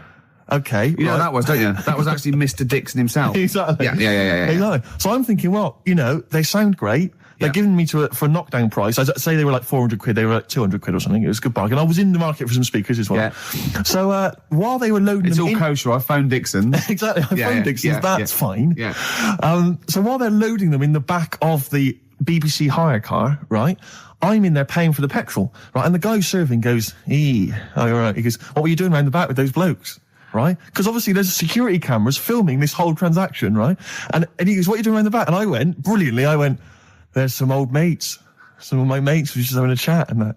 He went, oh, right, okay, like giving me obviously the evil eye. So I went back to the van. So I'm in the car now and I'm driving with one of the blokes who's in the van with me because I didn't have the money on me. So I had to go to the cash point to get the cash, right? So I'm driving with him and the other guy's following me in the van and he was like a northerner like you and he was giving it all the, all right, I'd say my girlfriend's a DJ, she's got some of these speakers, they're fantastic, and he's giving me this. And then my mind starts working. Now that I've got a bit of time to think, I'm thinking, wait a minute, this all sounds a bit dodgy. Yeah. It dawned on me, Rick. You know, fool, are you? You're streetwise. Exactly. You're streetwise, Steve. Not only that, I was thinking, how am I going to get them home? I've got to drop the car off at the BBC. How am I going to get these huge speakers back to where I live? And how can I pay for them? Because I've just spent £100 on Find the Lady Exactly. with a couple of blokes in Exactly. Square. It seemed like a fair game. Some of his friends were winning. But so I explained to him, I said, how I can't get them back to like Brixton where I was living at the time. He went, don't worry, give us an extra 20 quid, we'll take them home for you. Oh, that's good. Delivery. They do a whole service, you see. And there's also a backup guarantee. Did they have the guarantee? The 3-month guarantee? They didn't. No. But so I said, I'm not sure about that. He went, well, why don't you put them in a cab, send them back, and your housemates can collect it? I was like, oh, no, there'd be no one in. And I was beginning to sort of get a bit conscious of, like, maybe this was a bit of a scam, after all. So I pulled into, like, a little side road. I said, I'm not sure I'm into this now, actually. He went, what are you talking about? It's 200 quid for a pair of speakers. It's a bargain. You never get a bargain like this, mate. I'm going, not too sure, actually. I don't think I want them. He went, 150 quid, mate, 150 quid. I went, no, he's 100 quid now to you. And I'm thinking, wait a minute, this doesn't sound like the kind of work that Dixons would be doing. Dixons don't do that when I go in. This is it. Dixons never negotiate in that way. When I go there, look around and I leave, they go, where are you going? I go, no, we'll have anything then. Have anything for a So quid. I stopped the car and the white van pulled up behind me with his mates in. Sure. And I said, can you get them out? I'm not interested. And he went, 100 quid, mate. Oh, you, and he was just going, you tosser, you obviously want some speakers. And he was having a go at me. So I was carrying the speakers out and putting them back in the white van. And he was just shouting at me. He was going, 70 quid, mate. I was like, 70 quid from 200? This is ludicrous. You realise that wasn't Dixon's policy then. Exactly. They don't usually shout you tosser as you leave the shop and walk down Camden High Street. They're not usually shouting you tosser. You should have took the offer of, like, the monthly payments they've got on at the moment. So I eventually put them in there, and I sort of knocked the deal on the head, and I got back in my car, and they were in theirs, and I just looked in the rearview mirror, and they were punching the dashboard, like, with aggression and venom, like we let that deal slip through our fingers. And I've never been so terrified in my life. I just sat there, and I was just thinking, oh my God, all I was thinking now is, what if I go back to the BBC, and they go, we've had a call from the police, the man at the garage, he saw you doing a dodgy deal. I love it. Yeah. Well, what you do is you put the hire car in a drain in your front garden, and then go in and out of the toilet, just pouring bleach down, or Ajax, and then never know. Right then, which leads us nicely into Knob news. Oh, it's the welcome return of Knob News. Right, okay, it's very much like the news at 10, this, isn't it? I do a bong, or in this case a schlong, and he gives me the headlines, the knob news of the day. Where have you collected all this knob news? Was there a lot of knob news this week? it was mental this week. The amount of stuff. The way it works, you give us the bong, Yeah. I'll give you the headline. Okay. Steve decides which stories we're going to talk about. And now on XFM, knob news. Schlong. Man grows knob on his arm. Schlong. Man gets doctors to make him a second knob. Schlong. Turkish prisoners made hole in cell wall to produce third inmate. Schlong. Doctors accidentally remove man's testicles.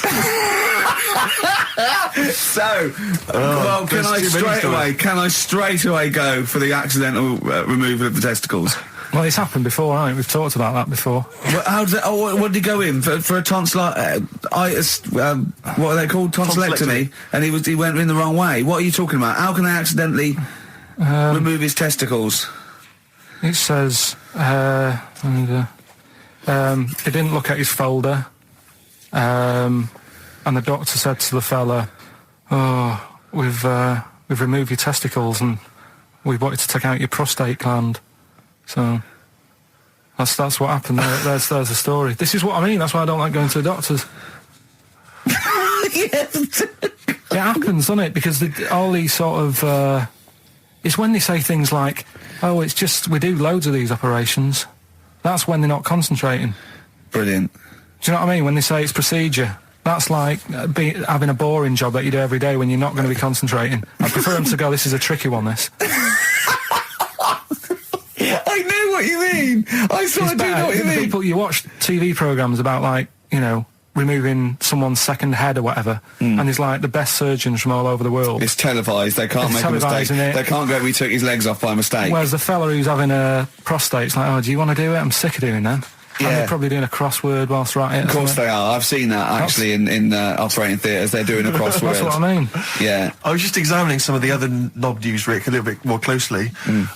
Man gets doctors to make him a second penis. I'm sure we're all interested in what happened there. Yeah. A German who persuaded doctors to give him a second penis has lost his wife after he showed her the result. Biker Michael Gruber lost his original penis in a motorbike accident, and doctors built him a second one using a mixture of skin, bone, and other tissues. Bone? Apparently, the penis worked so well that he was even able to father a child with his wife Bianca. But Gruber was still not happy and asked doctors to repeat the operation and build him a better organ, to which they agreed. From his hospital bed, he said, "I've got 2 penises, but no wife. I'm hoping when I get rid of one of the penises, I'll get her back." What do you mean? Sorry, he had 2 put on. What side does he wear? So he's had both. So he's had 3 then. Yeah. This is probably the thing that happened with Hitler when he had one ball, but he had 3 at one point, didn't he? So he just kept one in the other ball, gave his mum one, and kept the other one. Oh, chimpanzee that monkey news. Right, there's this monkey, right? Oh, yeah. I think his name was number 6 or number 7 or something, right? In this lab, right? Yeah. And anyway, it's in there with like the rabbits and little mice and stuff like that. And The rabbit smoking. the nurse, right? The nurse, not the nurse, the woman who works in the lab. What would you call her? Is it a nurse? Depends. What depends what her job was. If she was a lab assistant, you call her a lab assistant. All right. I mean, they probably call her by her name. All right, lab assistant, right? Kirsty. So I she's. think it's probably Kirsty. Right, Kirsty Morris. Well, she's in there, right? Yeah. And she don't work with many people and that. She's mainly on her own with, just putting lipstick on rabbits and stuff like that, right? Chimp fancies her. So, Chimp fancy her. He's putting on lipstick. Chimp fancies her because she's got hairy legs. He gets pally, right, with this woman. Yeah. Because, it gets to a point when she sees him every day. That's the way he sort of tries to string out like it's a narrative love story. Did the chimp put its hand out and grabbed her, and then you thinking that he made a move on her? So Right, come on, he's let him allowed tell the out. He's story. allowed out. Oh, the it's not a cage. story, is it? He's allowed out the cage and what have you every day. So he's wandering about, and as time goes on, he's watching what she's doing more and more. Right. So he notices like the code on the door. Right. Whatever 247 or whatever. Yeah. He goes, right, I've clocked that. I've got that. I'll remember that. Right. And then he goes, right, there's a lot of lipstick and that knocking about, a lot of makeup. Right, okay. No, there's no way. Finish. No, because So- Steve, you know what's going to happen. Let him finish. I know what's going to happen. So he's there. It's ridiculous. And he's going, well, if it's there, you know what I mean? So while she's messing about with the rabbit, he gets there, he's in front of the mirror, putting a little bit of lippy on. Right? You are no! I can't. It's gone too far. little bit of, No, it's gone too far, Steve. Right, Your mic's off, Rick. He's finishing Right, the story. so- Turn mine off as well. It's gone too far. Turn them off. Just let him finish. right, so the thing is, right, it's this monkey wandering about. It's got lipstick, it's got mascara on, it's looking pretty I good. didn't mention the mascara. It's looking all right, right? So it knows the code on the door, 247, right? So when she's sort of messing about with the rabbit, right, he goes, right, here's my chance. It's looking good, 247, out the door, through the reception man's there. He's like, all right, Kirsty, right? Don't talk shit. I Feel Free from Cream. That's pretty much the last track, isn't it, guys? I imagine on XFM 104.9. Well, I mean, yeah, I've got nothing to say after that ridiculous story. I mean, that's worse than the bank robbery to me. Yeah. That he clocks that, and the bloke on the desk. All right, Kirsty. Oh, you're 2 foot shorter and hairy. She wasn't a looker anyway. So. She wasn't a looker anyway. Brilliant. That was Radiohead and They're There. We're Not Here, all right? Pre-recorded. Coming up is one of Carl's little things. Enjoy it. Right, that's Aqualung. Good time's gonna come, innit? Right, Carl, come on in, educating Ricky. So, don't let the cat out of the bag, that's where that comes from. Comes from a crafty butcher. Right, go on then. So the next little headline is Wash Up With You. What's up with you? Go on. You want to know about that? Yes. It's a survey that they did this week. They. Yeah, some university did some survey. Brilliant. Did a world test on washing up, Yeah. and each country were given 140 pots to clean. Brits were the quickest. Yeah. Yeah. Turkey were the slowest at washing up. The Turks. It's not because the little fellas that work in the kitchens with no... Is it? They can't reach. Spain were the cleanest, and the Germans were pretty good as well. So. I don't know where to start with this. Honestly, Steve, I don't know where to start with that. Sorry, what was that? Wash Up With You, that was it. But was that it? They survey of washing pots and I pans. didn't understand. You said Italy were the cleanest. No, Spain. No, Brits were the quickest. Yeah. We were the quickest, but Italy was the Spain was the cleanest. Turkey were the slowest. Yeah. Spain were the cleanest. But why weren't we clean then? Because we were washing it. Why were we not paying attention to the We bits did it of dirt rubbish. We bristle? did it quick. We did it quickly, but I don't understand why it was being rated on. Who was doing it? Was it Annette Newman or Ainsley Harriott? She's quick. Both of them are quick. Yeah. Well, they've got like kind of loads of slaves that do it for them. Did we use fairy liquid? Don't know. It didn't have. Did we use a whole bunch of Boy Scouts? Didn't say that. Just Like said, it just said, that. Who had the softest hands? Who had the softest hands?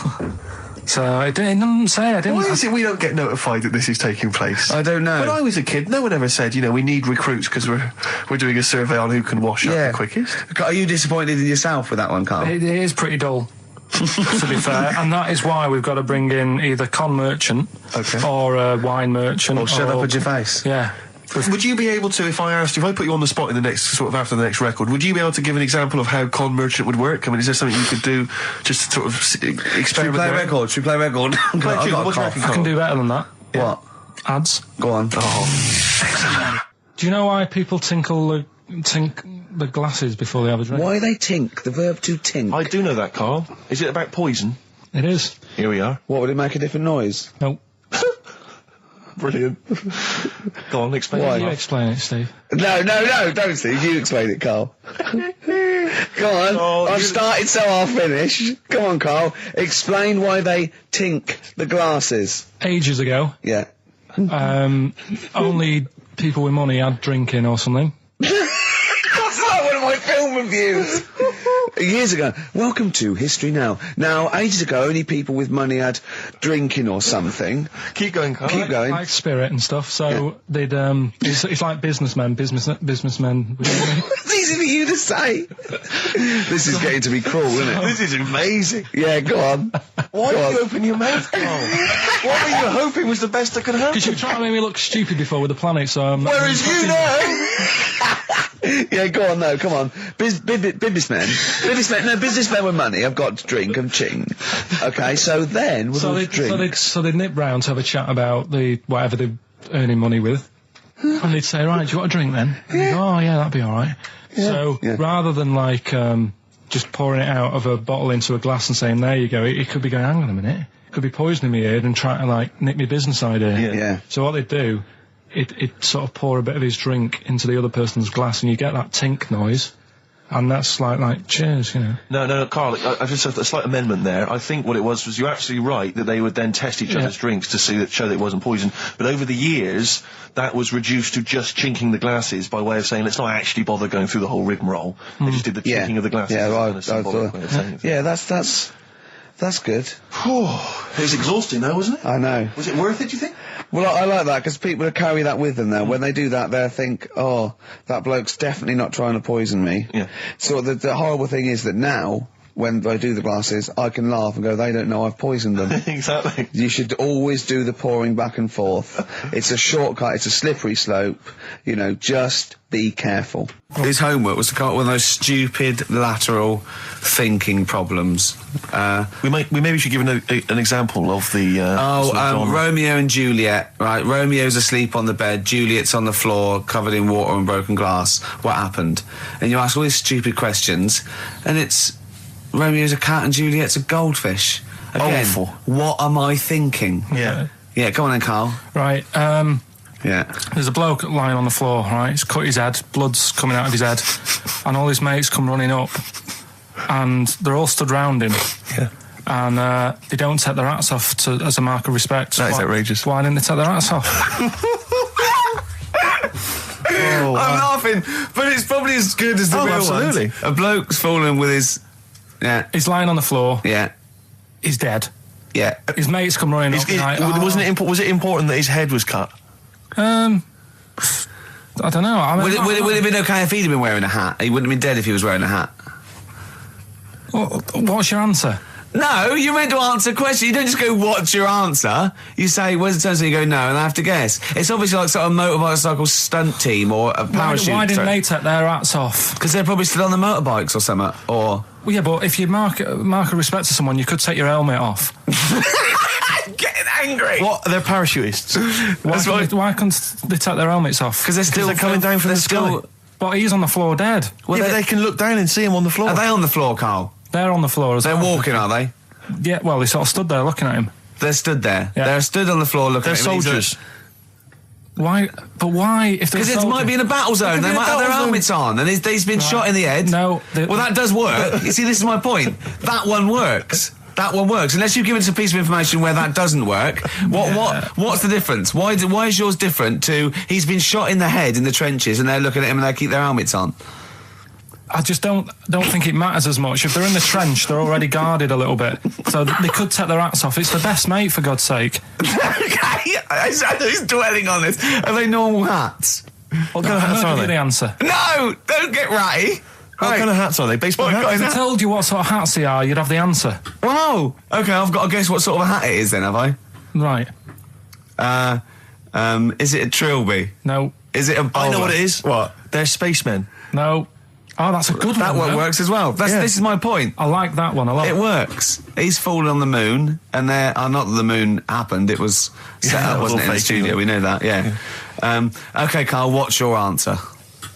Builders on a building site. Why is that different to soldiers? Because bricks don't fall in wars. But bullets fly. Right. Let's play a record and we'll come back to it, Carl, while you think about what you've done. Oh, yeah. You've embarrassed Let's play some yourself. classic Suede. Yeah, and this is for David and Kieran, I think, who wanted a bit of Butler. That was Jane's Addiction. This is the Best Of Show on XFM 104.9. I'm Ricky Gervais, with me, Stephen Merchant. Yes. This was a clip show. We recorded this a couple of weeks ago. I hope you had a Merry Christmas. It's not over yet, because tonight at 9:50 is the second part of The Office Christmas specials. It's brilliant. Watch it, and we'll be back next week live. I'm Ricky Gervais, with me, Stephen Merchant. Bye. Have a great new year. But if you want, I'll pay for you to take history again. Carl, we'd love to see you get a C or above. And Well, we're I'll willing pay to... for you, and I'll get you some books. Right, now listen. We can, let's get, I reckon, when are the exams? June? Something like that, yeah. We'll try and register next week, and I reckon you can get an A or B. I'm history. Busy, I'm busy. In history. No, don't worry about it, it's just easy. I get you Brody's notes. If Heat magazine, they love you, Carl. They could probably sort something out. They could probably pay for a tutor. They got a lot of money, they sell a lot of magazines. I mean, it is always, almost always, and you found that out, I discovered this, it's always the Tudors and Stuarts.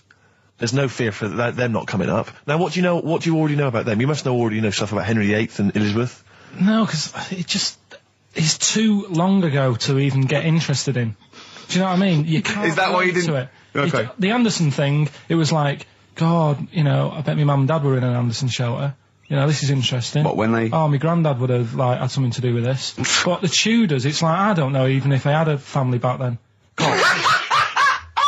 Play a record. We come back. Hang on. Sorry. Because I need to introduce the new feature. Yeah. For the I record. don't know if I had a family back then. Carl, listen, let me just ask you now, right? If you can finish this sentence, we've got a chance.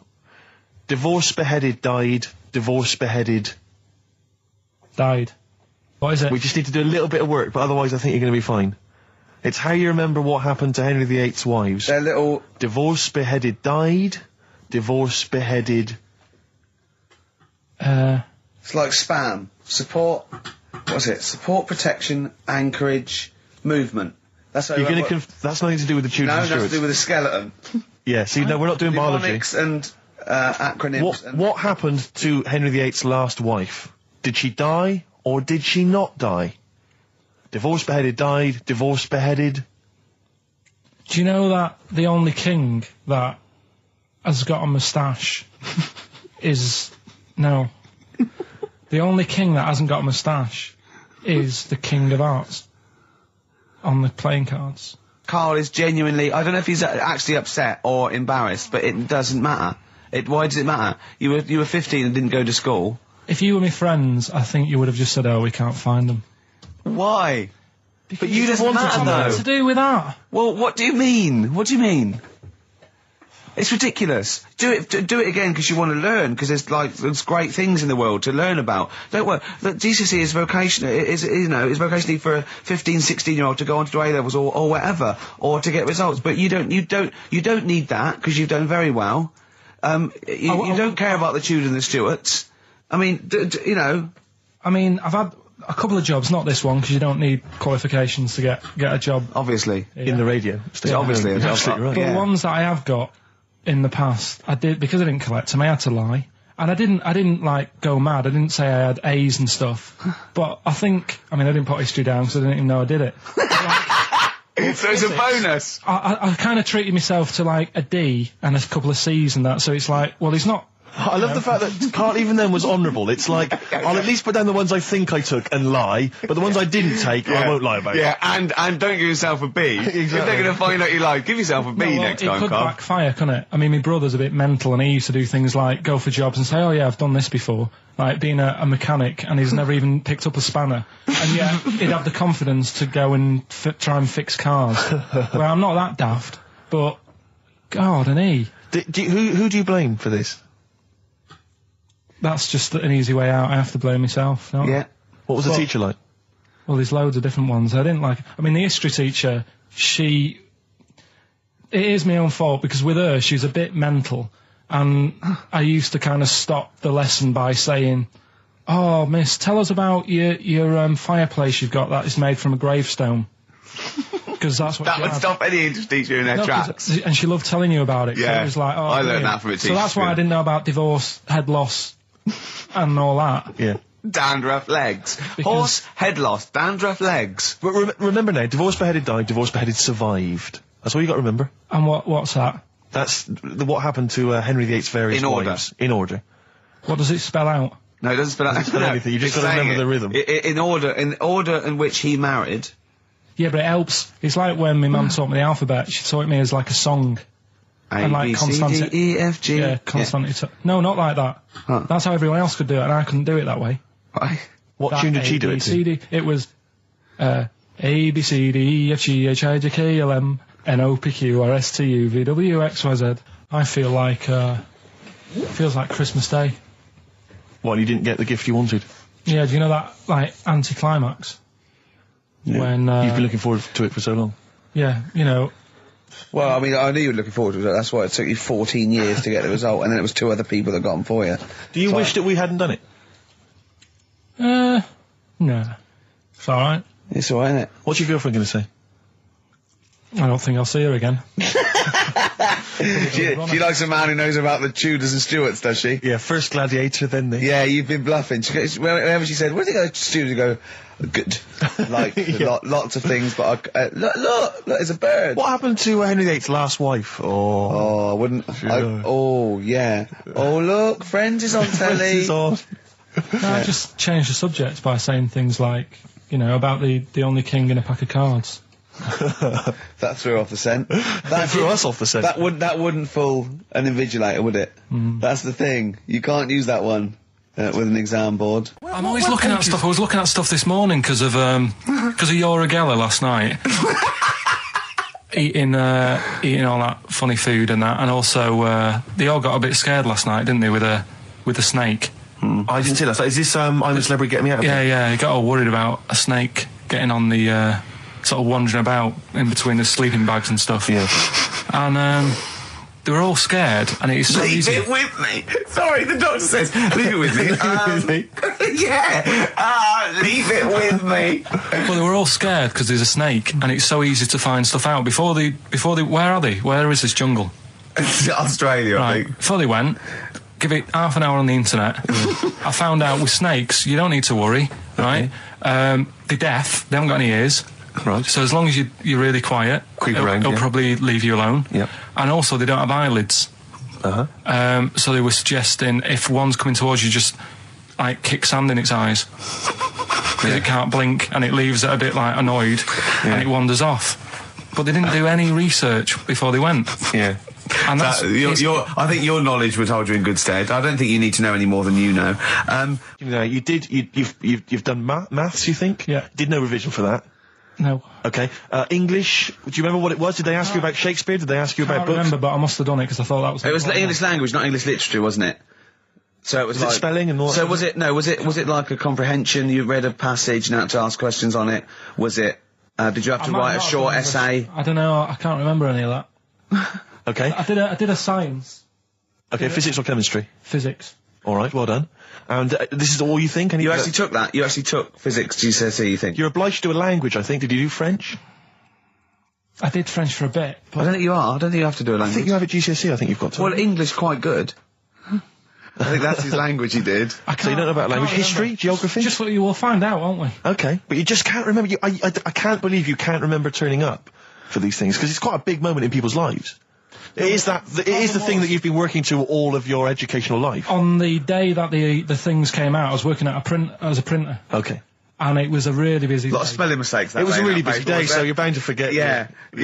No, but I had to use gold ink that day. Oh. And it's, I mean, you're not a printer, so you don't know. No, that's the biggie, innit? But it's tough. You've got to really get your rollers clean. Carl, play a record, mate, and good luck with the exam results. Hopefully we'll have them for you by next week.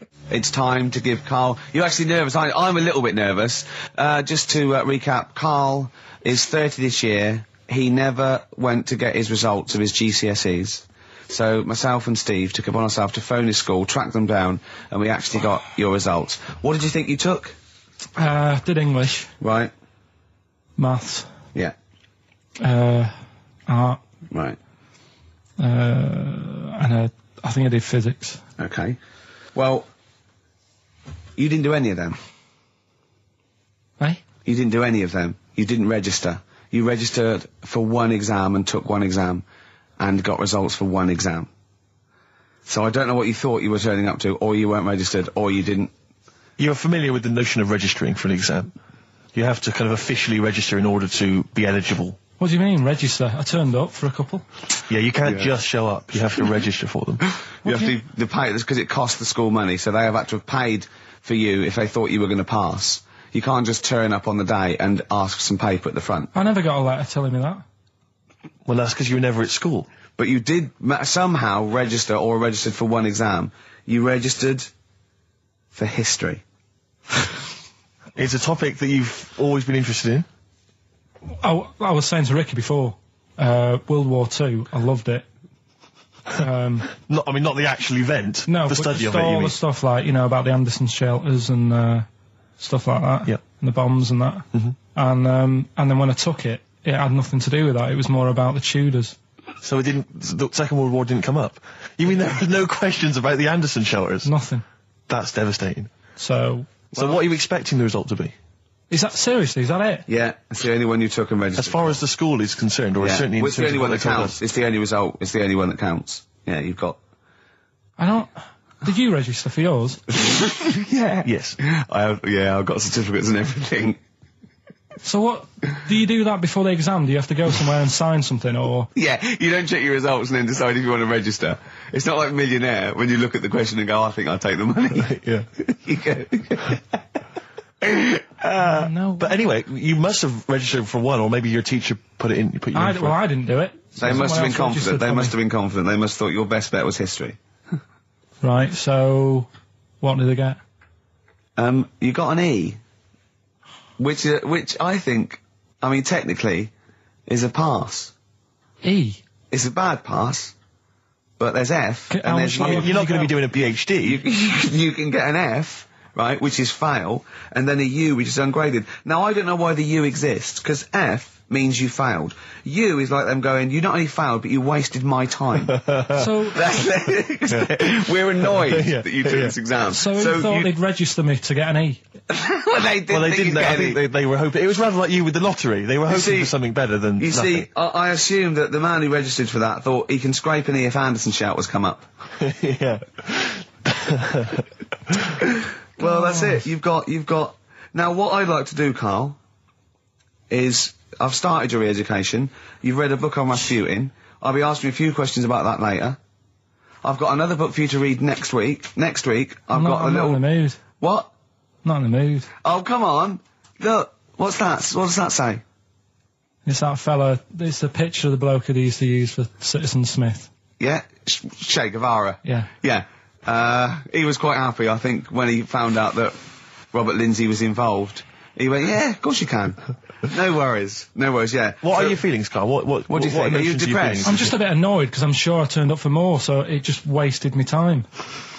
Listen, they don't matter. I'm sure I you're did doing. more You're than doing one. very well. You can educate yourself. GCSEs are merely a step on the ladder to help you, not just for education, but they're more vocational than anything else. You're doing very well, and you're reading books. Don't worry about it.